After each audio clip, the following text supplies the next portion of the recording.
மக்கள் அனைவருக்கும் வணக்கம். எல்லா பேருக்கும் செய்தி வந்திருக்கும் நம்புறேன். மாரிதாஸ் கரூர்ல போலீஸ் செய்தி பரப்புறனால கைதுன்னு சொல்லி செய்தி நிறுவனங்கள் நிறைய போட்டாங்க. அதுக்காக கைது கிடையாது. இன்னைக்கு காலை ஒரு 3 ட்வீட் போட்டேன். அதுக்கு தான் தமிழக காவல்துறை இருக்கு இல்லையா, அது தமிழக அரசு காவல்துறை சொல்ல முடியாது. ஏன்னா ஆளுங்கட்சி சொல்றது அவங்க கேட்க போறாங்க, அவங்களோட குறை சொல்றது இல்லை. இந்த திமுக அரசு எங்கே பதட்டமாச்சு அப்படின்னா, காலையில் ஒரு 3 ட்வீட் ஒன்று போட்டேன். அது என்ன அப்படின்னா, நேற்று நீதிமன்றத்தில் விஜய் அவர்கள் தரப்புக்கு நடந்தது அநீதி. கரூர் விவகாரத்தில் அவங்க தரப்புலையும் தவறு இருக்கு, அரசாங்கத்தினுடைய தரப்புலையும் தவறு இருக்கு. இதுதான் என்னுடைய ஸ்டாண்ட். இதை பல முறை தெளிவாக சொல்லியாச்சு. ஆனால் இன்னைக்கு நான் என்ன ட்வீட் பண்ணிருந்தேன் அப்படின்னா, இந்த வழக்கு இருக்கு இல்லையா, இந்த வழக்கு சம்பந்தமா நேற்று நீதிமன்றத்தில் நடந்த வழக்கு, அந்த வழக்கில் விஜய் தரப்புக்கு எதிராக வந்த செய்திகள், அதை எப்படி நாடகமா ஜோடிச்சிருந்தாங்க திமுக. இதுதான் இன்னைக்கு நான் போற ட்வீட். இந்த உலக புரிஞ்சுக்கோங்க, நேர்மையா எதிர்கொள்ளணும். திமுகவுக்கு அது வக்கு கிடையாது. இந்த விஷயத்தை சொன்னதுமே காலையில பதட்டம் ஆயிட்டாங்க. நான் அதுக்கு அடுத்து ஒரு 3 ட்வீட் ஒன்று போட்டேன். அது என்ன அப்படின்னா, விஜய் தரப்புக்கு என்ன மாதிரி அநீதி நடந்துச்சு, திமுக இதில் எப்படி தில்லாலங்கடி வேலை பார்த்துச்சு.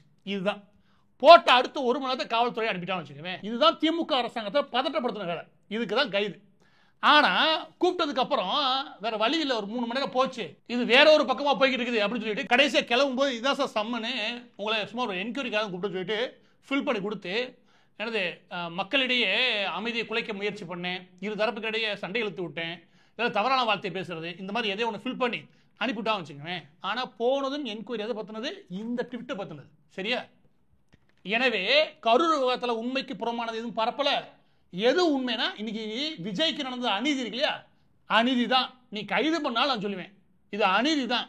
நீ நீதிமன்றத்தை வச்சு ஒரு பெரிய டிராமா நடத்துற, அது அப்பட்டமா கையங்களோ மாட்டிக்கிட்டு அதை முதலாவது வெளியே உடச்சி வெளியே கொண்டு வந்த இல்லையா, அது எங்க பெரிய அளவில் எல்லாத்துக்கும் பரவிருமோன்றதுக்காக தடுத்து நிறுத்துறதுக்காக திமுக அரசுன்னு சொல்ல முடியாது, ரத்தீஸ் நினைக்கிறேன், பார்க்கலாம் யாரும் விசாரிச்சு சொல்றேன். அந்த தரப்பு அவசர குணமா செஞ்ச முடிவு. இப்ப நான் வெளியிடக்கூடிய இந்த வீடியோ இருக்கு இல்லையா, இந்த வீடியோல வந்து நீங்க புரிஞ்சுக்க வேண்டியது, திமுக எந்த அளவுக்கு ஒரு தீய சக்தி, அது எந்த அளவுக்கு மோசமா திட்டமிடுதுன்றத நீதித்துறையை வச்சு நீங்க தெரிஞ்சுக்கோங்க. இப்ப இந்த வீடியோ எடுக்கிற இல்லையா, இது ஏற்கனவே 5 மணி. ஆனா காலையில அந்த காவல்துறையில் வராங்க இல்லையா, அதுக்கு 1 மணி நேரத்துக்கு முன்னாடியே வீடியோ ஒர்க்கை முடிச்சிட்டேன். இப்போ அந்த வீடியோ நான் ரிலீஸ் பண்றேன், அதை பாருங்க. எதனால அந்த திமுக அரசு பதட்டமாச்சு உங்களுக்கு புரியும். மக்கள் அனைவருக்கும் வணக்கம். நேரடியா விஷயத்தை சொல்லிடுறோம். நேற்று விஜய் அவர்களுடைய தரப்புக்கும் நேற்று நீதிமன்றத்தில் நடந்தது ஒரு அநீதி. ஏன்னா இது அநீதி அப்படின்னு சொல்லணும்னா, அவருடைய 1008 கருத்துக்களை நான் எதிர்த்திருக்கேன். கரூர்ல அவர் அங்கிருந்து கிளம்புனது, இல்லை அவருடைய நிர்வாகிகள் அங்கிருந்து ஓடுனது, இது எல்லாத்தையுமே நம்ம கண்டிச்சிருக்கோம். ஆனால் நேற்று நீதிமன்றத்தில் நடந்தது அநீதி. எந்த ஒரு அரசியல் கட்சியாக புதுசாக வந்தாலும் சரி, இல்லாட்டி யாராவது முயற்சி பண்ண போறாலும் சரி, இப்படி குறுக்கு வழியில் போய் அழிக்க நினைக்கிறது இல்லையா, இதை ஏற்றுக்கொள்ளக்கூடாது.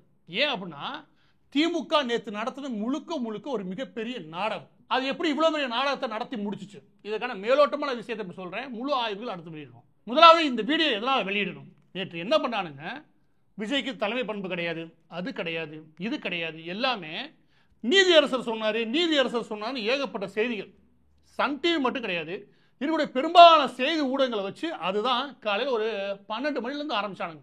இரவு வரைக்கும் செய்தி நிறுவனத்தில் தலைமையில் உட்கார்ப்பாங்க, அவங்க முதக்கணும் அவங்களுடைய ட்விட்டரில் போயிட்டு வரானுங்க.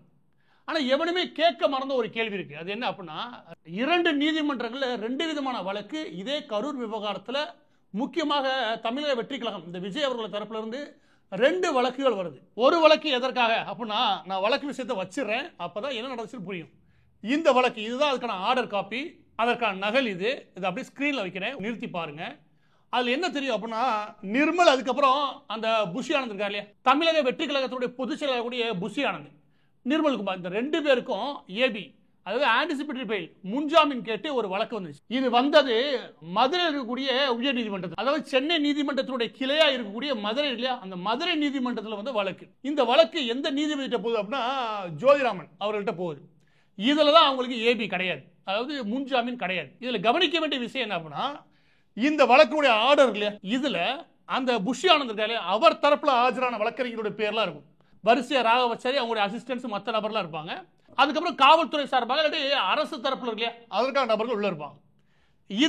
இதுக்கான ஆர்டர் காப்பியில் நம்ம பழிச்சு தெரியும். அப்ப 2 பேர், ஒருத்தர் மீது குற்றச்சாட்டு இருக்குது, அவருக்கு எதிராக அரசு நடவடிக்கை இருக்குது. இந்த 2 தரப்பு வாதங்களும் அங்கே நடக்குது. இது புரியுதுல, இது வாதம் பிரதிவாதம், இது போகுது. ஆனா வித்தியாசமா சென்னை கோர்ட்டுக்கு வந்துச்சு. இந்த இடத்துல இப்படி வரும்போது ஒரே நேரத்தில் அங்கே வரது எங்களுக்கு தெரியும், ஆனா இந்த இடத்துல வரும்போது எங்களுக்கு சந்தேகம் உருவ ஆரம்பிச்சு. என்ன அப்படின்னா, எப்படி இங்கேயும் ஒன்று ஜம்ப் ஆகி திடீர்னு வருது அப்படின்னு பார்த்தா அந்த வழக்கு நீதியரசர் செந்தில்குமார் அவருக்கு முன்னாடி வருது. நீதியரசர் செந்தில்குமாருக்கு திமுக தொடர்புபடுத்தி பேசுறது இல்லையா, அதுக்குள்ள நான் போக விரும்புகிறேன்னு வச்சுக்கவேன். என்னை பொறுத்த வரைக்கும் எளிமையாக சொல்லணும்னா நீதி அரசர்கள், அதாவது நீதிபதிகளுக்கு அரசியல் சார்ந்த தொடர்பு இல்லாமல் இருக்கிறது எந்த நாட்டுக்கும் நல்லது. அது எந்த மாதிரியான தொடர்பு இருக்கக்கூடாது. இது என்னுடைய கருத்து வச்சுக்கோங்க. இது ஒரு ஓரமாக வைங்க. இப்போ விஷயம் என்ன அப்படின்னா, நீதியரசர் செந்தில்குமார் அவர்களுடைய இந்த தீர்ப்பில் இந்த குறிப்பிட்ட பெட்டிஷனை போறவர் PS தினேஷ் அவர்கள் வில்லிவாக்கத்திலிருந்து சென்னையிலிருந்து போடுறார். அவர் இந்த கரூர் விவகாரம் சார்ந்து இந்த விஷயத்தை நீதிமன்றத்தின் பார்வை கொண்டு வர்றார். அதில் பதில் சொல்றதுக்கு அரசு வழக்கறிஞர்கள், ஏதோ ஆளும் திமுக அரசு இருக்கே அது சார்பாக அரசு வழக்கறிஞர்கள். இந்த இடத்துல குற்றச்சாட்டை யார் மீது வைக்க போறீங்க?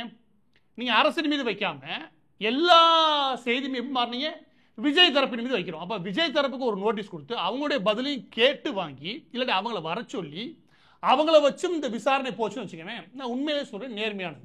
ஆனால் இந்த விசாரணையில் கவனிச்சீங்கன்னா அரசு மட்டும் பதில் சொல்லிட்டு இருக்குது. அந்த நடவடிக்கை எடுக்கும், இந்த நடவடிக்கை எடுத்தோம். எனக்கு அந்த நடவடிக்கைலாம் போதாதுன்னு சொல்லி நீதியரசர் பேச ஆரம்பிக்கிறார். நீதியரசர் பேசுகிற விஷயத்தை அடுத்து வரேன். இந்த இடத்துல விஜய் அவர்களுடைய தரப்பு ஏன் இல்லை?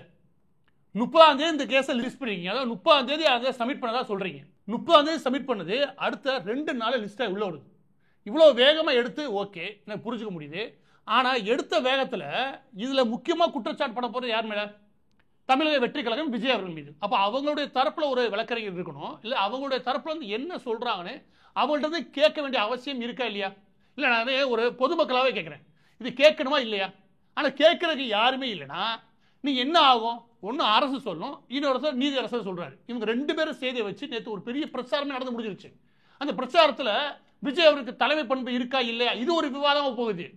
இதெல்லாம் ஏன் விவாதமாக மாறுது? நீதி அரசர் தனக்கான சொந்த கருத்துக்களை அதை தெரிவிக்கிறாரு. இது எதனால நான் புரியவே இல்லை. பாருங்க, நான் 1008 கருத்துல அரசியலோட விஜய் அவருடன் மோதலாம், திமுக மோதலாம். ஆனா இந்த அரசாங்க கட்டமைப்பில் மிக முக்கியமானது நீதிமன்றம். நீதிமன்றம் எல்லாருக்கும் பொதுவானது. அப்படின்னு போது நீதிமன்றங்களுக்குள்ள அரசியல் போகணும்னு எந்த காலத்தையும் நினைக்கக்கூடாது. இது அண்ணாவே ஒரு முறை சொல்லியிருக்காரு, நம்ம ஆட்சி வேறு அரசியல் வேறுனு இருக்கும்னு. எனவே அவரை வச்சே நான் சொல்றேன். எனவே நீதிமன்றத்துக்குள்ள எந்த ஒரு கட்சியினுடைய இன்ஃப்ளூயன்ஸும் இருக்கக்கூடாது. இது என்னுடைய தனிப்பட்ட கருத்தை வச்சுக்கோங்க. இந்த நிலைமையில இந்த வழக்கில் ஒருவேளை விஜய் அவர்களுடைய தரப்பு இருந்திருந்தா அவருடைய தரப்பும் செய்தியாக வெளியே வந்திருக்கும். ஒரு தரப்புக்கான செய்தியை முழுசா அழிச்சிட்டு ஒரே ஒரு தரப்பு, அதாவது இங்கே அரசு தரப்பு விளக்கம் ஒன்று இருக்கும், அதுக்கு நீதியரசர் கண்டிச்சாருன்னா அது ஒரு செய்தி. அப்போ எப்படி பார்த்தாலுமே விஜய்க்கு எதிராக மட்டும்தானே செய்தி வரும். இது அப்பட்டமா ஒரு திட்டமிட்ட நாடகமாக உங்களுக்கு தோணலையா? நீங்க நேர்மையா இருந்து வச்சுக்கோங்க. நான் திரும்ப சொல்றேன், நேர்மையா இருந்தீங்கன்னா நீங்க விஜய் அவர்கள் தரப்பையும் சேர்த்து வச்சு இந்த ஒட்டுமொத்த வழக்கு நடந்திருக்கணும். நான் காலையிலிருந்து காத்திருக்கிறேன். என்னது அதனுடைய வாதம் பிரதிவாதங்கள் தொடர்ந்து கவனிக்கிறோம். லைவ்ல தி ஹிந்துடைய முகமது அவருடைய பதிவுகள் இது எல்லாரும் தொடர்ந்து கவனிக்கிறோம். நீதிமன்றத்தில் என்ன யார் பேசுறா, என்ன சொல்றாங்க நான் தொடர்ந்து கவனிச்சுட்டே வரேன். எந்த இடத்துல விஜய் தரப்புல இருந்து எந்த பதிலையும் காணா, விஜய் தரப்புல இருந்து எந்த விதமான விளக்கமும் வரவே இல்லை. அப்படின்னு நம்ம ஒரு குழப்பம் வந்துச்சுன்னு வச்சுக்கோங்க. காலையில் எழுந்து இந்த ஆர்டரை டவுன்லோட் பண்ணாலும் தெரியுது விஜய் தரப்புல யாருமே இல்லை. இது ரொம்ப பெரிய அதிர்ச்சியா இருக்குது. இவ்வளவு பெரிய சம்பவம் மட்டும் கிடையாது, நேற்று ஒரு பிரச்சாரமே நடந்து முடிஞ்சிருக்கு. அது முழுக்க முழுக்க ஒரு சார்பாக பிரச்சாரம் நடந்து முடிஞ்சுன்னா இங்க தான் நினைச்சத திமுக தான் நினைச்சத புத்திசாலித்தனமா சாதிச்சிருச்சு. நேரடியாக எதுக்க வக்கு இல்லை. அப்ப சுத்திக்கிற வேற விதமா எப்படி இருக்கிறது? அப்ப இது தந்திரமான சூழ்ச்சிலாம் வேற என்ன நான் கேட்கிறேன். இதையே நான் விஜய் தரப்பு இருக்குன்னு நான் சொல்றேன். இதுக்கு வரேன். ஏன் அப்படின்னா எடுத்ததுமே அந்த பெட்டிஷனுடைய பதில் வருது, அதுக்கப்புறம் அரசு தரப்பு விளக்கம். இந்த இடத்துல நீதியரசர் குறுக்கிட்டு நானே பார்த்தேன் விஜய் அவருடைய வாகனம் போகுது, அதுக்குள்ள 2 இளைஞர்கள் பைக்கில் விழுகிறாங்க, இதுக்கெல்லாம் நீங்க கிட்ட அதாவது முட்டிட்டு ஓடி போன வழக்கு ஒன்று பதிவு வேணாமா அப்படின்னு நீதியரசர் சொல்றாரு. ஏன் பதியாம விட்டீங்க? அந்த நேரத்தில் நீங்க அந்த வாகனத்தை பறிமுதல் செஞ்சிருக்கீங்க. இந்த அளவுக்கு காட்டமா போகுது. அந்த இடத்துல விஜய் அவர்கள் தரப்பு இருந்தா வச்சுக்கோங்க, நியாயமான விளக்கம் கிடைக்குமான்னு நீதியரசர் கேட்டுக்கலாம்ன்றது என்னுடைய எண்ணம். நீதியரசுக்கு உள்நோக்கம் இருந்துச்சா இல்லையன்ற பத்தி நான் ஆய்வு பண்ண வரல. ஆனா இந்த ஒட்டுமொத்த வாதமும் பிரதிவாதங்கள் இது எப்படியா போயிருந்தா ஆரோக்கியமா நியாயமா இருக்குன்றது என்னோட வாதம். நீங்களே யோசிங்க. இதை எதை சொல்ற, இந்த வாகனம் போகும்போது 2 பசங்க உள்ள விழுவாங்க. உள்ள விழுந்து தெரிஞ்சும் டிரைவர் ஓட்டிட்டு போயிட்டாரு, எஸ்கேப் ஆக முயற்சி பண்ணார். அப்படின்னா செக்ஷன் 106 கீழே நீதியரசு சொல்ற மாதிரி ஒரு வழக்கு பதிவு செய்யலாம், நான் ஏத்துக்கிறேன்.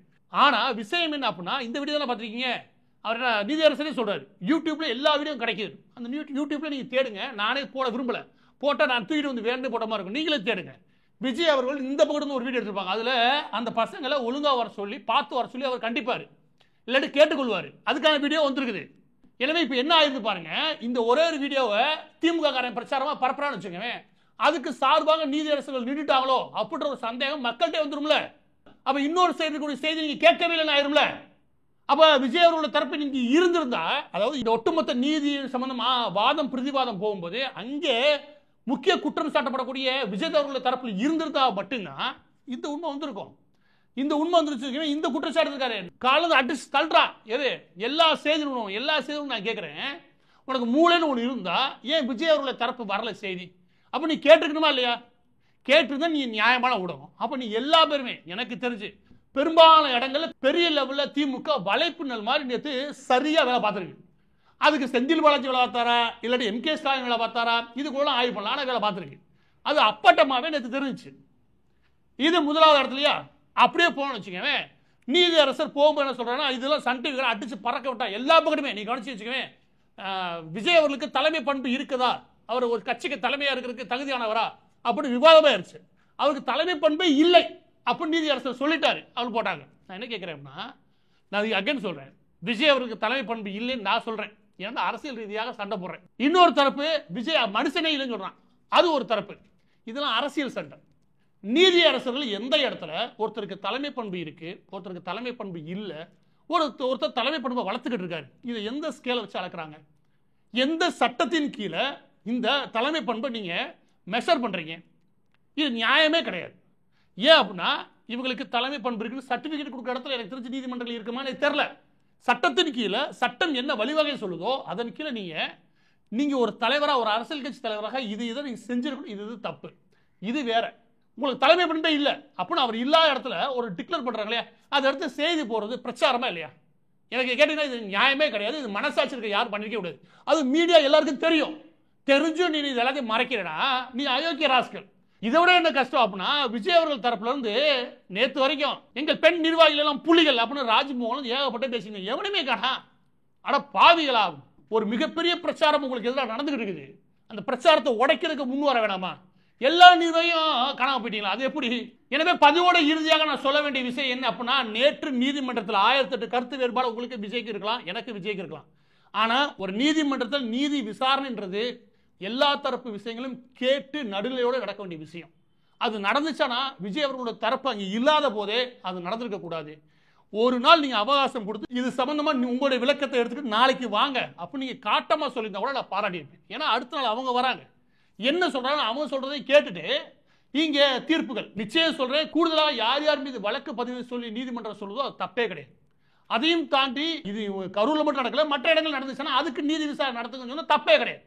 இது எல்லாம் தவறே கிடையாது. ஆனா குற்றம் சாட்டப்பட்ட தரப்புல இருந்து அவங்க யாருமே இல்லை. நம்ம வாட்டில் ஒரு கருத்து தெரிவிக்கும் போது அந்த கருத்து முழுவதுமாக பிரச்சாரமா மாறும்போது அதை முழுக்க முழுக்க திமுக எடுத்து கொண்டாடி சேர்க்கும் போது நமக்கு வர சந்தேகம் என்ன அப்படின்னா, திமுக நீதிமன்ற நடவடிக்கை இல்லை நீதிமன்ற வழியாக அப்படின்னு சுத்தி பிடிச்சி தனக்கு தேவையான சாதிக்கிறதுக்கு முயற்சி பண்ணதோ தோணுது. நீங்க ஏத்துக்கிறீங்களோ இல்லையோ, ஒவ்வொரு சனிக்கிழமையும் திமுகவுக்கு எதிராக ஒரு மிகப்பெரிய அலையை விஜய் உருவாக்கிட்டு தான் இருந்தார். அது அவருக்கு சரியா பேச தெரிஞ்சு, ஒரு சில இடங்களில் பேச தெரியல, சில இடங்கள் நல்லாவே பேசியிருந்தாரு, சில இடங்கள் மோசமாக பேசியிருந்தாரு. அது ஆர்கனைஸ் பண்ணது தப்பு. இது 1008 இருந்தாலும் சரி, யாரையும் விட விஜய் அவர்கள் தீவிரமாக திமுகவுக்கு எதிரான ஆளும் தரப்புக்கு எதிரான ஒரு மிகப்பெரிய பிரச்சாரத்தை மேற்கொண்டிருந்தார். அதை முழுசா முடிச்சு கட்டுறது கரூருக்கு வரட்டும், நான் முடிச்சு கட்டுறேன்னு செந்தில் பாலாஜி சவால் விட்டுருவார் போல இருக்குது. ஒட்டுமொத்த டிராமாவையும் நேற்று நடத்தி முடிச்சிருக்காங்க. இது மக்களாகிய நாம் ஏற்றுக்கொள்ளத்தக்கதல்ல. இதுல ஒரு துளியும் திமுகவுக்கு நேர்மையே அல்ல. திமுக என்ற கட்சி அழிச்சு ஒழிக்கப்பட வேண்டிய கட்சி. இதுக்காகவே இறுதியாக விஜய் அவர்களுடைய கட்சி நிர்வாகிகளுக்கும் விஜய் அவர்களுடைய ரசிகர்களுக்கு நான் சொல்றேன் என்ன அப்படின்னா, அகைன் சொல்றேன், 1008 கருத்து வேறுபாடு உண்டு. இதுல உங்களை மிரட்டக்கூடிய சில விஷயங்கள் உண்டு. உங்கள ஒரு தகுதியே இல்லாம எல்லாரும் கெட்ட வார்த்தை கொடுத்துட்டு இல்லையா, அந்த கும்பலை பத்தி எனக்கு அக்கறையே கிடையாது, அவங்க மனசுல மதிக்கிறதே கிடையாது. ஆனா விஜய் அவர்கள் மீது பற்று இருக்குது, நான் நேர்மையா மாற்றத்தை விரும்புறேன் அப்படின்னு ஒரு குரூப் இருக்கீங்களே, உங்களுக்கு நான் சொல்றது என்ன அப்படின்னா, உங்களை இதை வச்சு எப்படியாவது மிரட்டணும் அப்படின்னு சொல்லிட்டு திமுக நேற்று ஃபுல்லாக ஒரு விஷயத்தை பரப்புறாங்க. என்ன அப்படின்னா, நீதிபதிக்கு எதிராக பேசுன, நீதி அரசர்களுடைய தீர்ப்புக்கு எதிராக பேசுன வழக்கு வருவாங்க. இங்க பாருங்க, நீதி அரசர்களுடைய அந்த இன்டென்ஷன் இருக்கு இல்லையா, உள்நோக்கம், அதை கேள்வி கேட்டால் மட்டும்தான் இங்கே பிரச்சனை வரும். இங்கே நீதிபதிகளுடைய தீர்ப்பு வரும் இல்லையா, அதை எடுத்து விவாதம் பண்ணலாம், அதுக்கு முழு அனுமதி உண்டு. ஒரு மக்களாகிய நாம் இந்த ஜனநாயக நாட்டில் அதுக்கு முழு சுதந்திரமும் உண்டு. எனவே வந்த தீர்ப்பு, நடத்தப்பட்ட வாத பிரதிவாதம் இதில் உங்கள்கிட்ட ஏற்பில்லைன்னு வச்சுக்கோங்க, ஏற்பில்லைன்னு சொல்லுங்க, அதெல்லாம் தப்பே கிடையாது. இதை வச்சு எப்படா எவன் கிடைக்க மாட்டேன் டிவிகே கட்சியில் பிடிச்சி உள்ளே போகிறோன்னு தெரியாம பாரு யார் திமுக ஆளுங்கட்சி, அவனோட ஒரு அயோக்கிய ராஸ்கல் எவனுமே கிடையாது. இது ஒரு கடினமான காலம், கடந்து வாங்க.